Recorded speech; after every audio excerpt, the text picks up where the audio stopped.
D23 has come and it is gone, and all the amazing things have been revealed. So let's talk about it.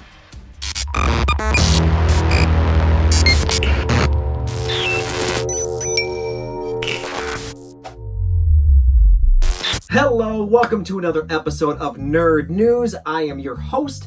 Welcome old listeners and new listeners. Welcome, welcome, welcome. So in this year's D23, they provided us with a ton of amazing content that will be included in Disney Plus. A ton of Marvel shows that are slated to be scheduled for Disney Plus that we didn't even know were in production. And also not to mention some amazing Star Wars TV shows to geek out on. And oh my gosh, it is time to geek out on.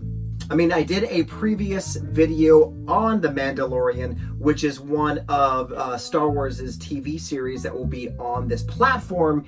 And if you haven't seen that video, I highly suggest you check it out because the trailer is amazing. But with Phase 4 of Marvel being already introduced and talked about, there are several shows that we didn't know, like I mentioned, and some of the casting that happened kind of blew my mind. So without further ado, let's talk about D23. So first off, starting with Marvel. Marvel's going to be a big prominent presence on this list because, well, like I mentioned, there's a ton of stuff coming that I'm excited about. Number one being She-Hulk.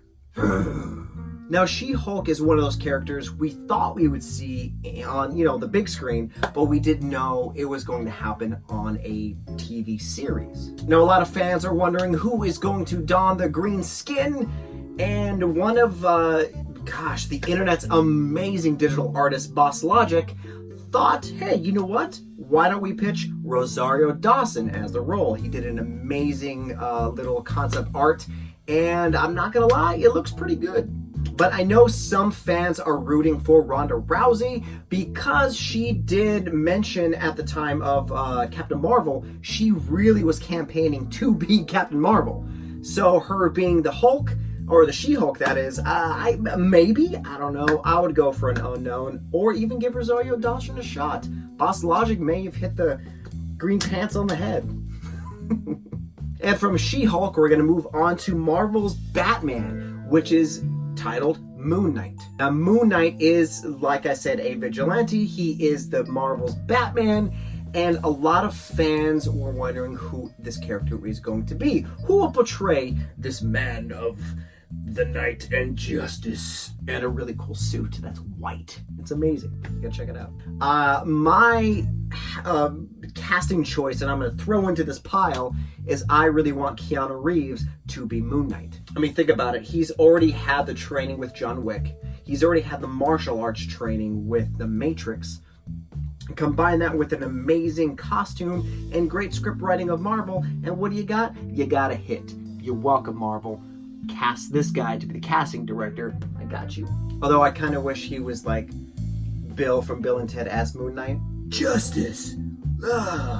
We need to fight it. Yeah, wild fists.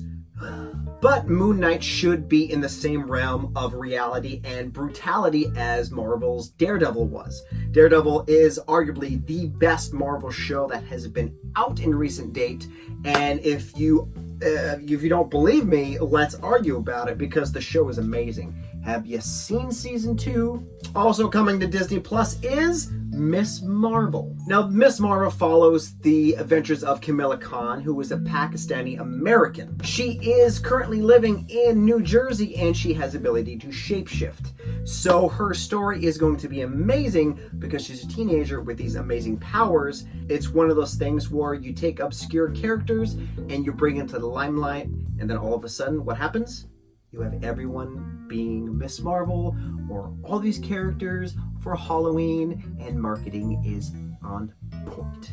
And one of the biggest stories that came out of this, for casting-wise that is Game of Thrones alumni Kit Harington has finally graced the Marvel Cinematic Universe. It's about time, buddy.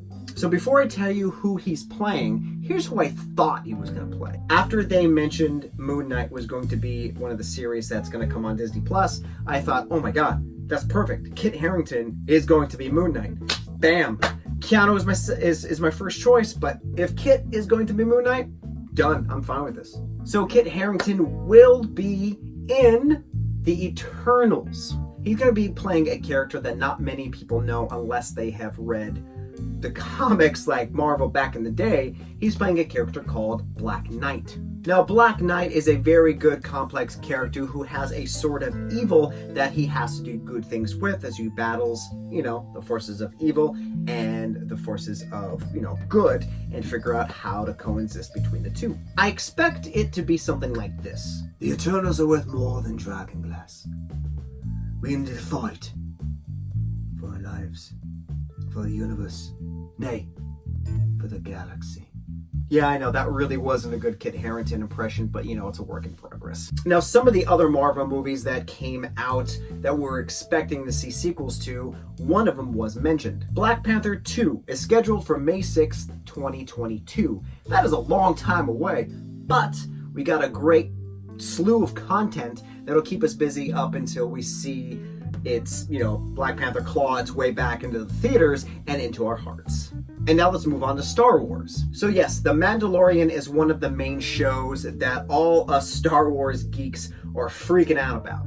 But there's one character that's going to make his way back onto the TV screen that, if the story is going to be as good as I hope it will, it's going to be just as good, if not better, than The Mandalorian. Ewan McGregor is back as Obi-Wan Kenobi, and if you're a fan of Ewan McGregor or Star Wars, this is a beautiful blend that is coming back together that's going to make the galaxy sing like an opera singer. Now, there's going to be more casting news down the road once these shows start getting production or closer to production. And when they do, your boy is going to fill you in on the news. But thanks for watching, guys. If you had a chance to check out some of D23, what did you think of some of the movies and casting news that were revealed at this event? And yet again, guys, if this is your first time here, thank you. Please like and subscribe. Also, you can follow me on Instagram and Twitter. And if you need a new podcast to listen to the Podcast with No Name. My co-host Nolan Mulberry and I fill you in on all specific topics: nerd, entertainment, science, history, everything combined into a 2-episode show that happens every Sunday and Wednesday. Don't know why I'm doing the Hadouken, but I am. And thank you guys for listening yet again. And, remember, there are a ton of shows that you're going to be able to binge watch when Disney Plus comes out. The question is, which one are you going to start watching first?